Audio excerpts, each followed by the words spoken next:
Yesus berkata apa kepadamu?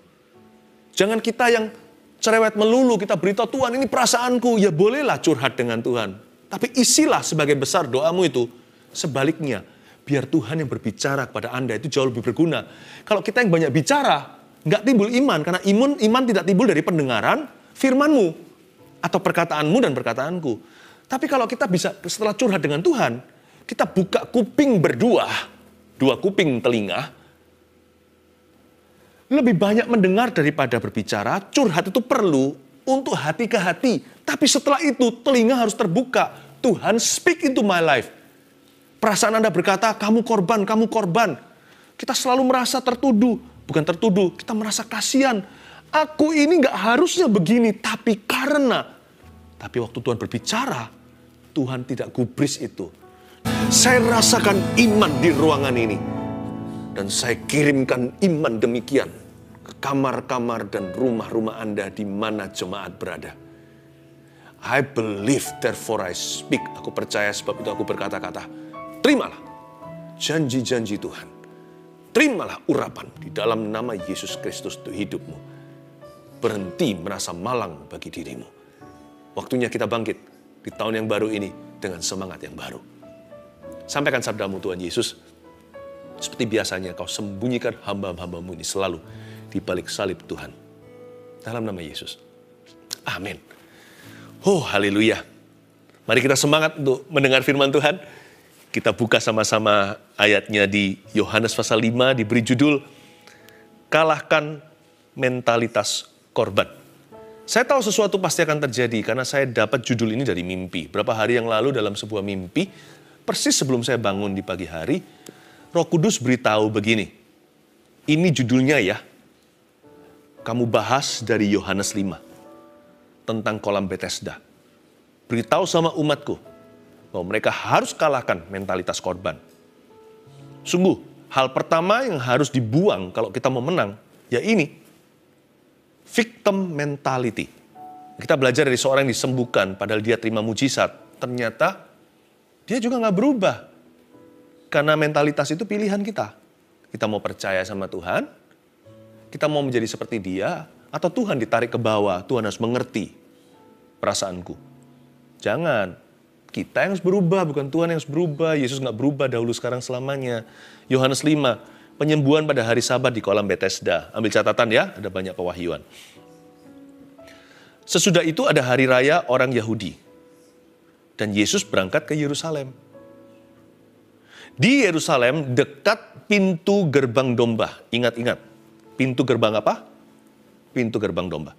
Ada sebuah kolam yang dalam bahasa Ibrani disebut Bethesda. Ada 5 serambinya. Kejadian ini secara profetik lokasinya di pintu gerbang domba. Pasti Tuhan hendak bicara sesuatu. Kenapa mujizat terjadi di situ? Karena bagi orang Yahudi, setiap pintu gerbang itu simbolis sesuatu. Bagi saya, waktu saya baca cerita ini, kita harus bermental domba, bukan kambing hitam. Terjadinya di pintu gerbang domba, harusnya kita itu memandang kasih karunia untuk hidup kita, dalam kehidupan kita yang gak sempurna, dalam suka duka dan apapun musibah yang pernah menimpa kita, apapun kejadian di depan. Karena kita ini kan domba Kristus, Tuhan Yesus Juru Selamat kami ini milikmu. Tuhanlah gembalaku, takkan kekurangan aku. Pintu gerbang domba, mujizat adalah bagi umatnya. Roti untuk anak. Dan juga selain itu kasih karunia adalah untuk ahli warisnya. Yesus Gembala, kitalah dombanya. Pintu gerbang domba. Tapi ternyata di antara domba Kristus pun ada banyak orang yang masih bermental kambing hitam dan suka mengkambing hitamkan keadaan. Domba itu penuh kasih karunia. Rumput hijau, air tenang itu kan sama dengan kasih karunia. The grace of God. Sedangkan kalau kambing hitam, baik dirinya sendiri seringkali menyalahkan diri atau menyalahkan orang lain, apalagi menyalahkan keadaan. Orang begitu kan butuh sesuatu. Butuh orang lain, butuh pengakuan, butuh permintaan maaf mereka. Pokoknya mencari keadilan dari manusia, udah begitu aja. Dan semua itu tergantung sikon atau situasi kondisi. Dia sangat dipengaruhi oleh keadaannya. Seringkali dia berkata, ya aku begini soalnya keadaannya begitu. Lihat coba keadaan yang disalahkan. Orang lain yang disalahkan. Dia sih nggak mau berubah, makanya aku jadi begini. Dan mencari keadilan manusia. Kamu kok nggak pernah minta maaf sama aku? Kamu sudah berbuat itu. Sehingga kita merasa dibenarkan jadi orang kepahitan. Kecewa itu berlandasan. Tapi orang yang kecewa sudah tinggal landas dari Tuhan. Di Yerusalem dekat pintu gerbang domba ada sebuah kolam. Katakan sebuah kolam. Dan dalam bahasa Ibrani disebut Bethesda. Ada 5 serambinya. Bethesda dalam bahasa Ibrani artinya house of mercy. Catat itu. Atau rumah kasih karunia. Tapi nanti orang yang disembuhkan di sini itu mujizatnya luar biasa. Tapi orang ini salah orientasinya. Hidupnya berpusat pada orang lain. Orang ini selalu at someone's mercy. Bukannya dia melihat the mercy of Jesus, kasih karunia Tuhan Yesus, kasih karunia Bapa, dia selalu butuh belas kasihan orang lain. Selalu butuh orang lain mengerti keadaannya. Dukung aku gitu loh. Jangan begitu sama saya. Dia sangat needy, sangat sticky, sangat membutuhkan orang lain berkata sama dia, I love you dan I'm sorry. Saya tahu kita semua saling membutuhkan itu, apalagi dalam keluarga. Jangan malas berkata, aku cinta padamu, kepada mereka yang sah menerima cintamu. Atau, maaf ya, kalau kita salah, jangan berkata, sudahlah pandang kasih karunia Allah. Kalau kita di pihak yang bersalah, jangan bela diri. Tapi kalau kita yang disalahi, gak usah to be at someone's mercy. Nggak usah kita menunggu belas kasihan orang. Menunggu orang lain minta maaf, baru kita puas hati. Menunggu pengakuan mereka, baru kita percaya diri. Ngapain sih? Bethesda itu artinya the mercy of God, not the mercy of man. Ada suatu mujizat terjadi di situ. Dan segera saya masuk kepada 3 poin sederhana yang Anda bisa bawa seumur hidupmu. Ayat 2, ayat 3. Dan di serambi-serambi itu, ada 5 serambinya jangan lupa. Di serambi-serambi itu berbaring sejumlah besar orang sakit. Asyiknya rame-rame memang. Orang-orang buta, orang-orang timpang dan orang-orang lumpuh. Kasihan sih, saya tahu. Tapi kesalahan mereka adalah mereka bergerombol di situ. Saya ulang lagi ayat 3, dan di serambi-serambi itu berbaring sejumlah besar orang sakit. Orang-orang buta, orang-orang timpang dan orang-orang lumpuh yang menantikan goncangan kolam itu. Sebab sewaktu-waktu turun malaikat Tuhan ke kolam itu dan menggoncangkan air itu. Barang siapa yang terdahulu masuk ke dalamnya sesudah goncangan air itu menjadi sembuh apapun juga penyakitnya. Ajaib bukan? Tapi there is something wrong here, ada sesuatu yang salah di sini. Ayat 3. Dan di serambi-serambi itu berbaring sejumlah besar orang sakit. Sukanya gerombolan, Tuhan gak suka begitu. Meskipun ada mujizat, tapi ini bukan mujizat terbaik. Karena ini terjadinya di zaman Yesus hidup dalam darah dan daging. Kenapa Allah memberi mujizat di Bethesda? Saya tidak tahu. Kasih karunia. Tapi Tuhan juga meresponi iman yang tidak sempurna, saya tahu. Tetapi mujizat sesungguhnya bukanlah kesembuhan jasmani, tapi perubahan hati. Kasihan sekali orang ini, sekalipun disembuhkan, orang ini tetap jadi tawanan setan. Saya ulang lagi di ayat 3, dan di serambi-serambi itu berbaring sejumlah besar orang sakit. Orang-orang buta, timpang, orang lumpuh yang menantikan goncangan kolam itu. Nomor 1, gimana kita mengalahkan mentalitas korban. Jangan bergaul dengan orang yang senasib. Kecuali untuk menuntun mereka. Jangan bergaul sama gosiper. Orang kalau kepahitan kan suka bergaul dengan orang yang kepahitan. Orang yang kecewa kan menjadi barisan sakit hati. Besi menajamkan besi, manusia menajamkan manusia, saya tahu. Tapi manusia yang bermentalitas korban bukan menajamkan. Mereka akan saling membunuh spirit satu dengan yang lainnya. Jangan bergaul dengan orang yang senasib. Ini masalahnya di sini, mereka rame-rame berbaring di situ sejumlah besar orang yang nasibnya sama. Timpang kayak lumpuh, yang buta, yang tuli. Harusnya mereka bergaul dengan orang sehat. Dengan dokter sekalian dan tabib saat itu. Cari Yesus, apa susahnya? Bartimeus aja, Bartolomeus saja. Si orang buta itu teriak-teriak di jalanan dengan penuh rintangan sampai rasul-rasul yang menahan. Anak Daud, sembuhkan aku. Go to the source. Don't go to his servants. Jangan pergi kepada hamba-hambanya. Jangan pergi kepada kendaraannya. Langsung ke sopir. Langsung kepada pengemudi. Atau bahkan pemilik kendaraan itu. Langsung kepada sumber dengan S huruf besarnya. Mereka kumpul di situ. Jangan bergaul dengan orang yang senasib kecuali untuk menuntun mereka. Malah bergaulah dengan orang yang sudah menang. Jangan bersama menjadi pasangan yang tidak sepadan dengan sesama orang-orang yang membutuhkan pembenaran dan belas kasihan. Kecuali kalau Anda mau menuntun orang yang senasib dengan Anda, itu lain cerita. Tapi pastikan Anda cukup kuat. Kalau tidak kuat, mending jangan sama sekali. Tunggu waktunya sampai nanti Anda lebih kuat lagi, lebih dewasa, dapat perspektif Tuhan Yesus. Dan pengemis yang menemukan roti bisa memberitahu pengemis yang lain, roti ditemukan di mana. Di Bethlehem, rumah roti itu, yakni di palungan ada Yesus. Yesus bukan bayi, sekarang dialah jawaban. Dan kita bisa jadi berkat. Tapi kalau kita bergaul dengan mereka demi pembenaran kita, demi belas kasihan, supaya kita, iya kan, betul kan. Iya, orang itu memang gitu, sama-sama kepahitan. Bukan besi menajamkan besi, tapi mentalitas korban meracuni sesama mentalitas korban. It's the worst crowd. Itu kumpulan yang paling bahaya.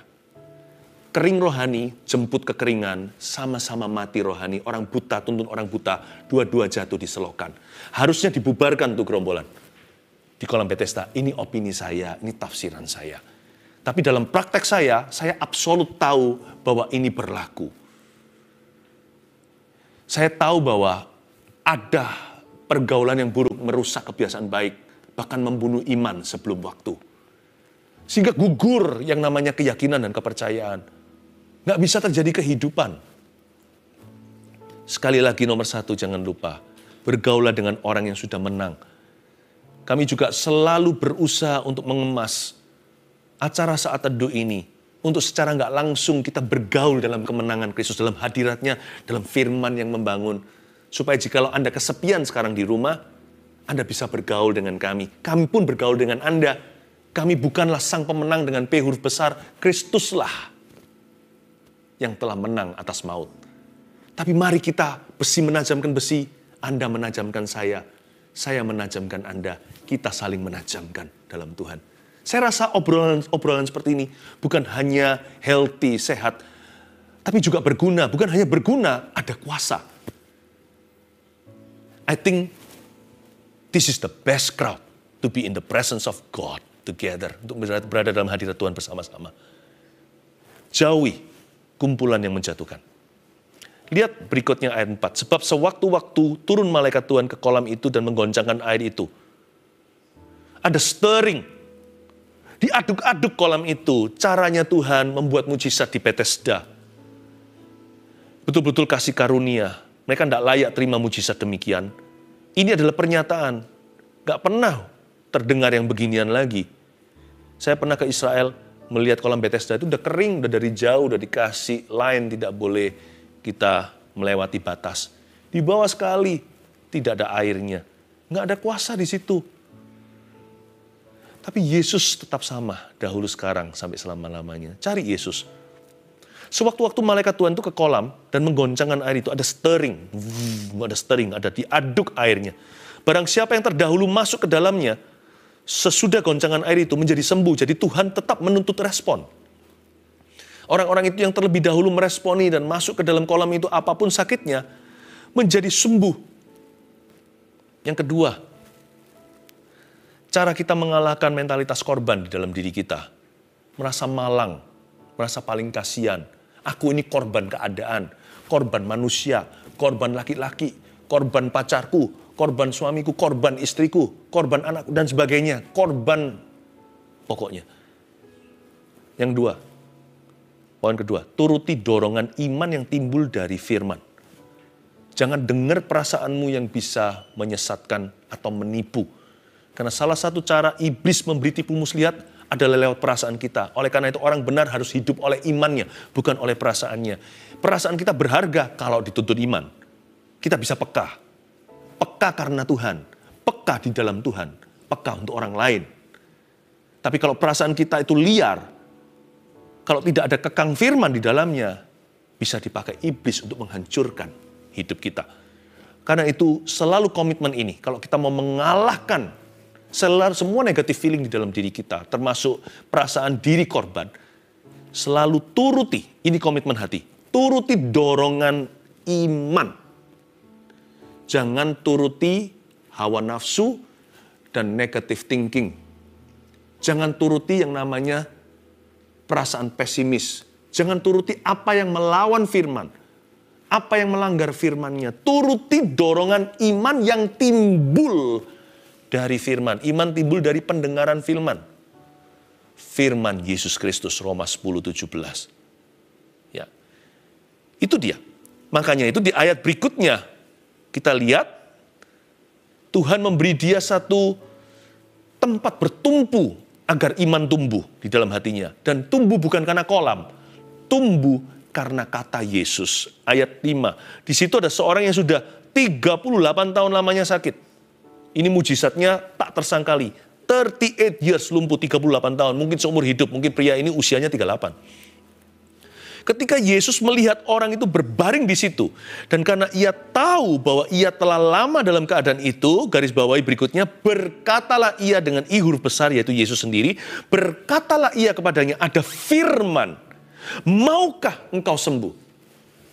Tuhan gak pakai basa-basi, langsung straight to the point. Dia berbicara lurus dan berkata kepada pria yang malang itu, maukah kamu sembuh? Jawabannya harusnya gampang kan? Mau Tuhan. Kalau Tuhan tanya, simpel saja. Maunya apa? Si orang buta itu ditanya, maumu apa? Mau melihat ya Tuhan. Tapi kuncinya di sini, berkatalah ia kepadanya, berkatalah Yesus kepadanya. Saya katakan tadi apa? Turuti dorongan iman. Jangan turuti pikiranmu sendiri yang terkutuk, pikiran saya yang pesimis itu. Jangan turuti perasaan kita yang rumit. Turuti saja firman. Dan bagaimana kita tahu kalau firman itu berbicara pada kita, kalau tiba-tiba kita ada iman untuk itu. Turuti dorongan iman yang timbul dari firman. Berarti firman itu bukan hanya tertulis di Alkitab. Kalau ada dorongan di hati, berarti spirit atau roh kita mendengarkan Tuhan bicara itu dalam hidup kita. Turuti dorongan iman yang timbul dari firman. Fokusnya pada berkatalah ia kepadanya. Yesus berkata apa kepadamu? Jangan kita yang cerewet melulu, kita beritahu Tuhan ini perasaanku. Ya bolehlah curhat dengan Tuhan. Tapi isilah sebagai besar doamu itu sebaliknya. Biar Tuhan yang berbicara kepada Anda itu jauh lebih berguna. Kalau kita yang banyak bicara, nggak timbul iman. Karena iman tidak timbul dari pendengaran firman-Mu. Atau perkataanmu dan perkataanku. Tapi kalau kita bisa setelah curhat dengan Tuhan, kita buka kuping berdua. 2 kuping telinga. Lebih banyak mendengar daripada berbicara. Curhat itu perlu untuk hati ke hati. Tapi setelah itu telinga harus terbuka. Tuhan speak into my life. Perasaan Anda berkata, kamu korban, kamu korban. Kita selalu merasa tertuduh. Bukan tertuduh, kita merasa kasihan. Aku ini gak harusnya begini, tapi karena. Tapi waktu Tuhan berbicara, Tuhan tidak gubris itu. Tuhan tidak ladeni perasaanmu. Tuhan mengerti, memahami perasaan Anda waktu Anda curhat. Makanya kita bisa menangis dalam hadirat Tuhan. Karena terharu, karena diangkat beban. Tapi lihat ya, ujung daripada berjumpa Kristus tidak mungkin hanya berhenti sampai pada perasaan kita bebannya diangkat. Pasti Tuhan memberi kita janji. Tuhan memberi kita persepsi. Tuhan mengubah paradigma kita. Tidak pernah orang ketemu Tuhan saat teduh contohnya. Keluar dari ruangan saat teduhnya, dia orang yang sama. Berarti belum ketemu Tuhan. Mungkin kita nggak melihat Tuhan, saya ngerti. Nggak perlu kita punya pengalaman khusus sensasional.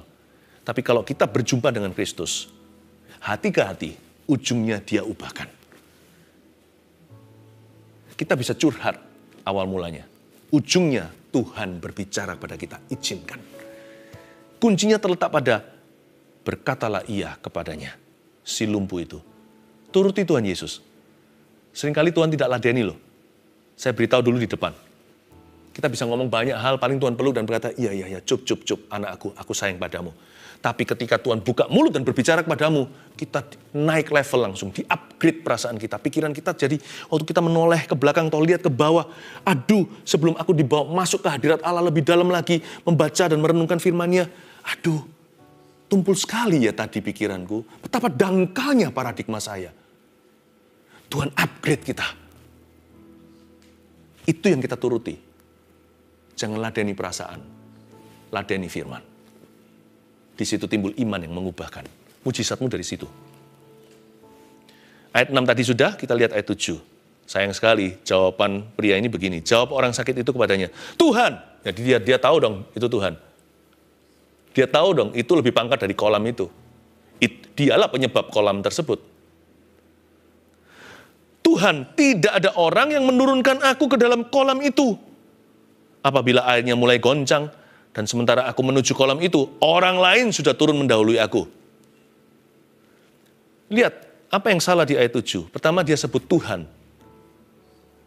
Tapi dia tidak naik ke levelnya. Dia tarik Tuhan ke level bawah. You harus turuti cara yang ku mengerti. Ini duniaku. Jawablah kebutuhanku. Tuhan mau upgrade imannya. Tapi dia masih berkutat pada dirinya. Nggak hanya berkutat pada dirinya seputar kolam, dia tuduh orang lain juga. Lihat kalau mereka semua turun, egois itu teman-teman. Dan berapa tahun aku di sini, bahkan puluhan tahun mungkin. Orang lain selalu turun mendahului saya. Mereka tidak setia kawan, mereka khianati aku. Tadi udah janji kalau ada apa-apa kita nyemplung bersama. Atau sana gendong dulu. Aku ini lumpuh, aku bisa dengar dan lihat. Orang buta aja, sekali dia ketabrak sana. Lain hari dia mungkin tersandung batu. Tapi suatu hari dia pasti nggak sengaja kecemplung situ. Karena orang buta bisa lari. Aku tahu orang tuli nggak bisa dengarkan goncangan kolam itu. Orang buta nggak bisa melihat apa-apa. Tapi ketika dia dengar sesuatu, dia lari ke situ. Saya mendengar, melihat, tapi saya nggak bisa berdiri. Ini teman-teman ini percuma kok berkawan dengan mereka ini. Kecewakan aku terus-menerus. Aku ini tidak berguna, tidak berharga. Dia sudah sebut Tuhan, tapi nggak naik ke levelnya. Dia berkata nggak ada orang menurunkan aku ke kolam itu. Masih lihat kolamnya. Menurut saya, cara dia beriman sama kolam udah benar sih. Cuman alamat imannya salah. Harusnya pada Tuhan. Yang lebih pangkat dari kolam udah ada di hadapannya loh. Dia masih tunjuk kolam-kolam itu terus. Orang kalau mentalitas korban, dia nggak bisa lihat Tuhan. Dia hanya bisa lihat cara, metode, apa yang terjadi. Dia nggak pernah bisa terbang lebih tinggi. Karena dia merasa keadaannya itu yang bertanggung jawab atas kondisinya. Dia begini kan karena orang lain. Orang seperti ini tidak bisa diberkati. Tuhan maupun bukan ditolak mentah-mentah sih, malah lebih parah. Ditolak suam-suam kuku. Tuhan di situ loh. Halo, dia sudah sebut Tuhan loh. Bukan berarti dia buta, dia tahu. Tapi setelah itu, dia berkata, kolam itu orang lain loh. Tidak pernah gendong aku ke sana. Bocai orang-orang ini. Itu ya kira-kira kalau orang Hokkien berkata, percuma. With friends like this, who needs enemies? Dengan teman seperti ini, gua nggak butuh musuh. Ini orang kayak begitu. Ya tentunya dia nggak bergaul dengan Petrus. Bukan Petrus mungkin dia nama besar. Dia nggak bergaul dengan gereja mula-mula. Bukan gereja mula-mula, belum kisah para rasul sih. Paling nggak murid-murid Yesus kan. Dia nggak bergaul dengan orang-orang yang bicara tentang kesaksian. Yesus lakukan apa di Galilea. Hatinya itu pahit. Kalau dia nggak tahu mau pahit sama siapa, pokoknya dia pahit deh. Pahit dulu. Pahit sama orang lain nggak ada secara spesifik siapa, secara luas, general aja, secara umum. Mereka semua.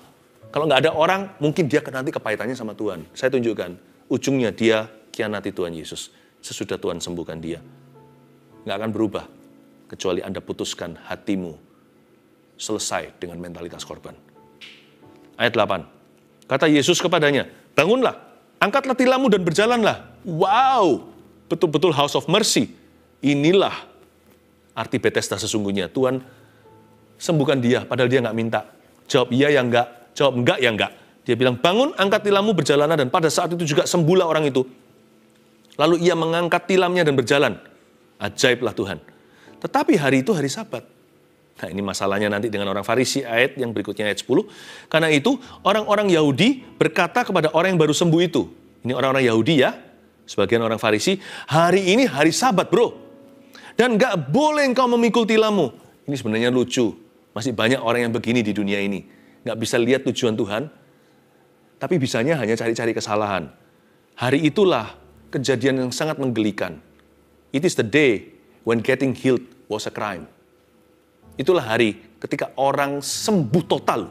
Nggak bisa disangkal, 38 tahun lumpuh. Dia bisa berjalan adalah sebuah kejahatan. Disembuhkan adalah kriminalitas.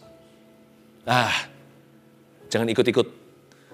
Ini nanti lain kali saya bahas. Sama parahnya ini sepupunya mentalitas korban. Orang yang bermental Farisi. Tapi mentalitas korban dan Farisi nanti akan jadi boloan. Akan jadi teman, akan jadi mitra, tak terduga. Ayat 11, akan tetapi ia menjawab mereka. Ayat 11, Anda perhatikan ini kuncinya nanti. Siapa menjawab? Si lumpuh yang disembuhkan itu menjawab mereka. Orang yang telah menyembuhkan aku, itu, dia yang mengatakan kepada aku, angkatlah tilammu dan berjalanlah. Saya lemparkan tanggung jawab. Ini bukan kesaksian ya. Coba Anda perhatikan, orang ini ketakutan di depan intimidasi Farisi. Dia tunjuk Yesus. Dia. Aku sembuh bukan karena aku kok. Aku sembuh itu karena dia. Orang itu loh yang menyembuhkan saya, yang mengatakan kepadaku, angkatlah tilammu dan berjalanlah. Lalu ayat 12 mereka bertanya kepadanya, siapa orang itu yang jelas dong, yang berkata kepadamu, angkatlah tilammu dan berjalanlah. Tapi orang yang baru sembuh itu nggak tahu siapa orang itu. Sebab Yesus telah menghilang ke tengah-tengah orang banyak di tempat itu. Kemudian Yesus bertemu dengan dia dalam bait Allah, lalu berkata kepadanya, Yesus ketemu di bait suci, engkau telah sembuh. Lemah lembut Tuhan Yesus itu. Jangan berbuat dosa lagi ya. Supaya padamu jangan terjadi yang lebih buruk. Karena Yesus tahu, yang menyembuhkan itu akhirnya bukan fisiknya yang sehat, tapi imannya. Yesus tahu bahayanya, iblis akan segera datang untuk mencuri anugerah kasih karunia yang dia terima, mencuri kesembuhan dan mujizatnya. Saya tidak tahu apa yang terjadi karena orang ini melanggar Yesus sekali lagi. Mungkinkah orang itu jatuh sakit lagi, Injil tidak mencatat. Saya tidak berani mendahului Tuhan. Tetapi yang pasti Tuhan sudah peringatkan, kamu jangan berbuat dosa lagi ya, supaya jangan terjadi padamu apa yang lebih buruk. Orang itu keluar, lihat ya, tidak terpaksa loh orang ini. Orang itu keluar lalu menceritakan pada orang-orang Yahudi bahwa Yesuslah yang telah menyembuhkan dia. Dia cuci tangan. Ini bukan kesaksian, ini pengkhianatan. Dan karena itu, ini alhasilnya. Orang-orang Yahudi berusaha menganiaya Yesus karena ia melakukan hal-hal itu pada hari Sabat. Sekali lagi menggelikan. Also, juga hari itu, it became a crime to do good to others. Menjadi kejahatan dan kriminalitas untuk menyembuhkan dan berbuat baik kepada sesama. Tapi poin nomor 3, catat ini. Selain turuti dorongan iman yang timbul dari firman di poin sebelumnya, ambillah tanggung jawab atas dirimu sendiri. Ambil tanggung jawab atas diri sendiri. Take ownership of your own life. Take charge. Di dalam kasus ini, si pria ini bahkan masih tunjuk jari kepada Yesus kali ini. Dia menaruh tanggung jawab kesembuhannya sebagai suatu, bahkan waktu disembuhkan pun dia merasa dirinya korban kesembuhan. Dia merasa dirinya korban kesembuhan. Waktu dia sakit, dia merasa korban teman-teman yang mengabaikan, yang gak sensitif sama dia. Waktu sembuhkan, dia korbannya Yesus. Ini orang mau apa sih? Saya rasa kesembuhannya dia gak mulia. Bukan suatu kesembuhan yang saya lihat sebagai sesuatu. Yesusnya mulia. Oh, Yesus maha mulia. Tapi orang ini, buat apa disembuhkan kalau begini? Kalahkan mentalitas korban. Makanya orang kalau mentalitas korban diberkati seberapapun, diberkati sebanyak apapun, dia nggak pernah puas. Dia tidak pernah puas. Dia tetap akan pahit, tetap akan kecewa, tetap akan selalu mengeluh, bersungut, selalu mencerca, selalu cari salah, selalu begitu. Orang seperti ini mau mujizat apapun bocor dari pintu belakang. Yang pertama, gimana kita kalahkan mentalitas korban? Jangan bergaul dengan orang yang senasib, kecuali Anda jadi berkat untuk mereka. Kalau nggak tahan, jangan. Kecuali untuk menuntun mereka. 2, turuti dorongan iman yang timbul dari firman. Ingat ya, the game plan is the word of God. Not your feeling, bukan perasaan. Game plan-nya adalah firman Tuhan. 3, ambil tanggung jawab atas hidupmu sendiri. Take charge atas dirimu. Dan saya percaya Tuhan mau memberkati setiap orang yang mendengarkan firman ini. Mari kita buang jauh-jauh mentalitas yang busuk ini. Kita gantikan dengan mentalitas yang baru. Dan Tuhan jadikan kita indah menurut pandangannya. Haleluya.